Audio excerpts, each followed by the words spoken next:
مبروك عليكم يا مصريين الدستور الجديد بعد ما اتقالت نعم بالكيفيه اللي احنا عرفناها.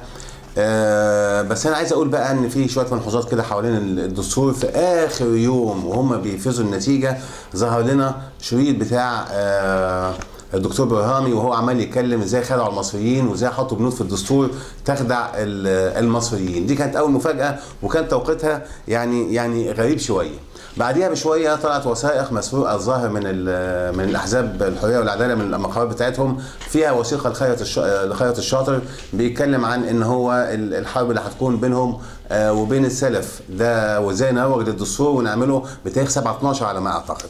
دي النقطه الثانيه.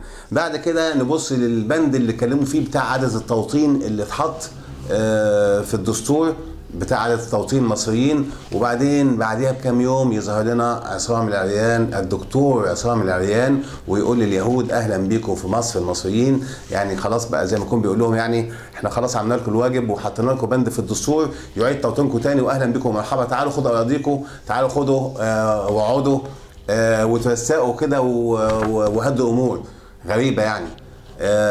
حماس بتتضرب من اليهود، يتصل بهم دكتور مرسي توقف الحرب، يجي بعديها مشعل خالد مشعل من سوريا اللي كان ممنوع يدخل يجي ومؤمن وزي الفل ويروح تاني.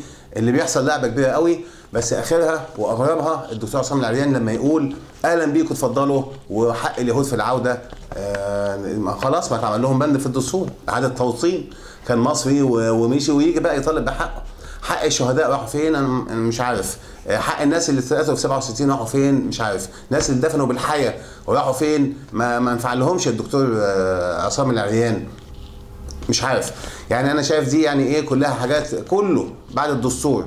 اخيرا الدكتور يوسف القرضاوي على الازهر وعلى المنبر الازهر اللي هو يعني كويس، بيعتبر امله بالنسبه لكده يعني، ويقف يقول ان مصر ما فيش فيها ملاحده. غريبه عجيبه. امال الكلام ده ما كانش بيتقال قبل الدستور ليه؟